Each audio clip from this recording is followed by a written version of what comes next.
Me Jago, I don't know who's Margo. I just hit this lotto. I'm building up my cargo, and I know.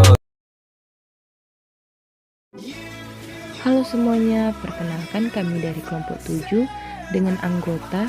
Yang pertama ada Vanda Lakoy, yang kedua ada Tesalonika Kaviar, dan yang terakhir ada Aurelia Lito. Di sini kami akan membahas materi tentang konflik. Pengertian konflik. Konflik merupakan perbedaan pendapat antara anggota satu dengan yang lainnya akibat kurangnya komunikasi di dalam suatu organisasi. Konflik menurut Robbins adalah suatu proses interaksi yang terjadi akibat adanya ketidaksesuaian antara dua pendapat atau sudut pandang yang berpengaruh terhadap pihak-pihak yang terlibat, baik pengaruh positif maupun pengaruh negatif. Penyebab terjadinya konflik dalam organisasi yaitu seperti perbedaan individu yang meliputi perbedaan pendirian dan perasaan, perbedaan latar belakang, kebudayaan, sehingga membentuk pribadi-pribadi yang berbeda pula. Perbedaan kepentingan individu atau kelompok, perubahan-perubahan nilai yang cepat dan mendadak dalam masyarakat, dan perbedaan pola interaksi yang satu dengan yang lain. Dengan perbedaan-perbedaan tersebut, maka konflik dapat terjadi. 5 jenis konflik dalam organisasi. Yang pertama, konflik dalam diri individu. Konflik ini sering terjadi dan dihadapi oleh individu dalam memenuhi suatu pekerjaan mereka, seperti tuntutan pekerjaan yang menjadi prioritas dan kebimbangan diri dalam menentukan pilihan tugas, ataupun terjadi karena proses internal dalam dirinya yang saling bertentangan. Konflik ini juga terjadi apabila pekerjaan yang dilakukan seseorang tidak sesuai dengan kemampuan yang dimilikinya. Yang kedua, konflik antar individu. Konflik ini sering muncul di antara para anggota dalam organisasi, seperti adanya perbedaan pendapat dan adanya perbedaan dalam menghadapi isu tertentu. Konflik ini berasal dari adanya konflik antar peranan, seperti atasan dengan bawahan. Yang ketiga, konflik antar individu dan kelompok.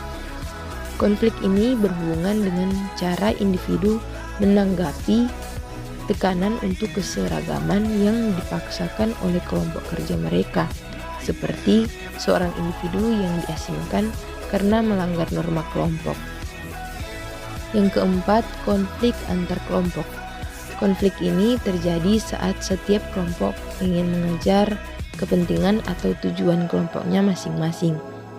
Konflik antar kelompok ini dibagi menjadi dua, yaitu konflik afektif dan substantif.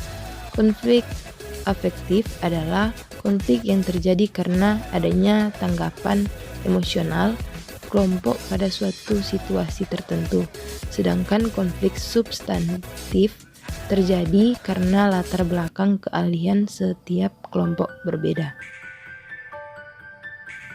Yang kelima, konflik antar organisasi. Konflik ini terjadi karena adanya hubungan organisasi dengan pihak luar dan adanya persaingan ekonomi dalam sistem perekonomian suatu negara. Konflik ini mengarah ke timbulnya pengembangan produk baru, teknologi, atau jasa. Strategi manajemen konflik langsung dan tidak langsung. Pendekatan manajemen konflik tidak langsung adalah berbagai cara yang digunakan untuk menghindari hubungan langsung dengan kepribadian. Mereka termasuk mengurangi saling ketergantungan, mengajukan banding pada tujuan bersama, rujukan hierarkis, dan mengubah peraturan. Yang pertama, mengurangi ketergantungan. Ketika ada konflik pada alur kerja, manajer dapat menyesuaikan tingkat saling ketergantungan antar unit atau individu. Yang kedua, banding terhadap tujuan bersama. Banding terhadap tujuan bersama bisa memusatkan perhatian pihak yang berpotensi bertentangan pada satu tujuan yang sama-sama diharapkan. Yang ketiga, rujukan hierarkis, memanfaatkan rantai komando untuk resolusi konflik. Di sini masalah hanya merujuk hierarki bagi lebih banyak manajer senior untuk didamaikan.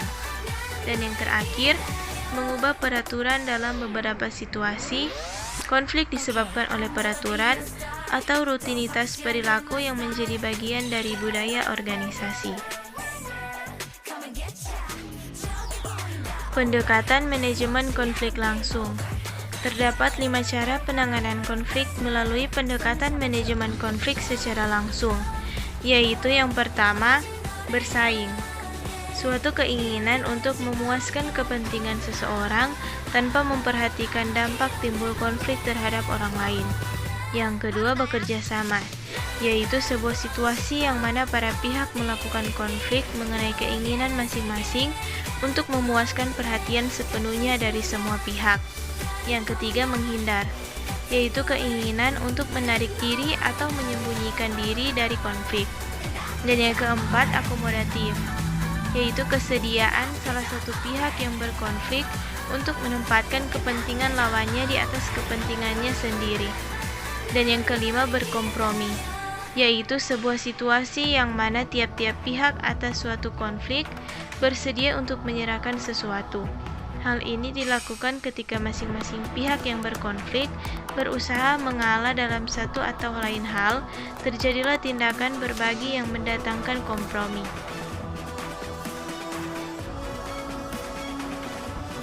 Tujuan negosiasi dan hasil negosiasi. Dalam kegiatan negosiasi, setiap pihak akan mencoba untuk merujuk pihak lainnya untuk menyetujui sudut pandangnya. Dengan bernegosiasi, maka setiap pihak yang terlibat akan berusaha untuk menghindari perdebatan atau pertengkaran dan menyepakati suatu wujud kompromi. Jadi, pengertian negosiasi secara umum adalah suatu wujud interaksi sosial yang terjalin antar beberapa pihak untuk mencapai kesepakatan bersama yang dinilai saling menguntungkan untuk setiap pihak yang melakukan negosiasi. Mereka yang melakukan negosiasi ini bisa disebut dengan negosiator. Tujuan utama dari negosiasi itu adalah untuk mendapat kesepakatan yang dinilai saling menguntungkan, menyelesaikan masalah, dan mendapatkan solusi atas setiap masalah yang dialami pihak yang bernegosiasi, serta untuk mendapatkan kondisi yang saling menguntungkan bagi setiap pihak yang bernegosiasi. Sebagai contoh, aktivitas negosiasi bisnis yang terjalin antar satu perusahaan dengan perusahaan lain yang berguna untuk meningkatkan pertumbuhan pasar agar bisa meningkatkan nilai penjualan. Pengaturan organisasi untuk negosiasi dan strategi negosiasi. Manajer dan pemimpin tim harus siap untuk berpartisipasi dalam setidaknya 4 pengaturan tindakan utama untuk bernegosiasi. Dalam negosiasi dua pihak, manajer tersebut melakukan negosiasi langsung dengan satu orang lainnya. Dalam negosiasi kelompok, manajer adalah bagian dari tim atau kelompok yang anggotanya sedang bernegosiasi untuk mencapai keputusan bersama. Dalam negosiasi antar kelompok, manajer adalah bagian dari kelompok yang sedang bernegosiasi dengan kelompok lain untuk sampai pada keputusan mengenai masalah atau situasi yang mempengaruhi keduanya. Dan bagian penting dari negosiasi, manajer terlibat dalam negosiasi dengan orang lain, dengan masing-masing pihak mewakili bagian yang lebih luas. Contoh umum dari negosiasi yaitu melibatkan perwakilan manajemen dan tenaga kerja yang menegosiasikan kesepakatan tawar-menawar kolektif. Selanjutnya, strategi negosiasi. Yang pertama, strategi menang-menang atau win-win solution.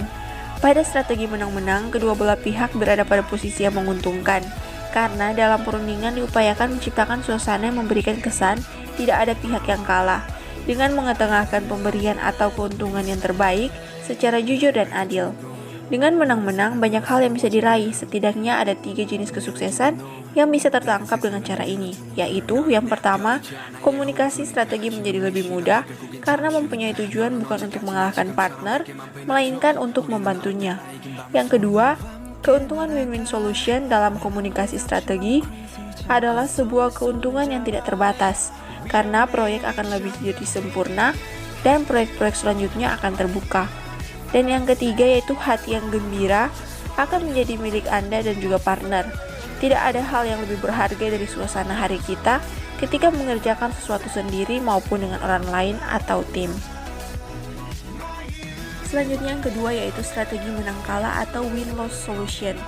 Merupakan strategi yang bertujuan untuk memperoleh kemenangan dengan keinginan untuk mengalahkan pihak lain yang menguntungkan diri sendiri dan merugikan pihak lain. Penggunaan strategi menang kalah tidak dianjurkan karena sering menimbulkan konflik yang berkepanjangan. Selanjutnya yang ketiga yaitu strategi kalah-kalah atau lose-lose solution.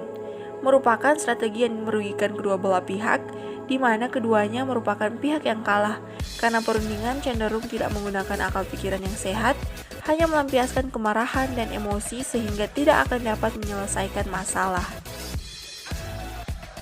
Selanjutnya, peran pihak ketiga dalam negosiasi.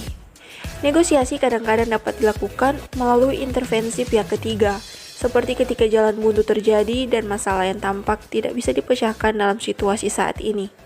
Dalam arbitrage, seperti arbitrage gaji, yang sekarang umum dilakukan dalam olahraga profesional, pihak ketiga ini bertindak sebagai hakim dan memiliki wewenang untuk mengeluarkan keputusan yang mengikat semua pihak. Keputusan ini terjadi setelah arbiter mendengarkan posisi yang diajukan oleh pihak-pihak yang terlibat dalam perselisihan. Dalam mediasi, pihak ketiga yang netral mencoba melibatkan para pihak dalam solusi yang dinegosiasikan melalui argumen persuasi dan rasional. Ini adalah pendekatan umum dalam negosiasi manajemen tenaga kerja, di mana mediator terlatih yang dapat diterima oleh masing-masing pihak diminta untuk membantu mengatasi hambatan perundingan. Tidak seperti arbiter, mediator tidak bisa mendikte solusi. They say you too tired, but I think that I love you. Mama, party girl, she just want